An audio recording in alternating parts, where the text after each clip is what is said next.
கைகளிலே வண்ணம் சிந்தும் ரோஜாப்பூ சிரித்து பேசி விளையாடும் நெஞ்சம் எங்கும் மத்தாப்பூ இன்னும் மந்திவானில் பச்சை கிளி கூட்டம் என்ன சொல்லி பறக்கிறது நம்மை கண்டு நானே இன்னும் கொஞ்ச தூரம் தள்ளி தள்ளி போகிறது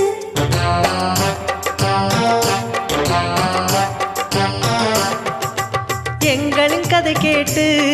தலையாட்டுது தாமரை பூ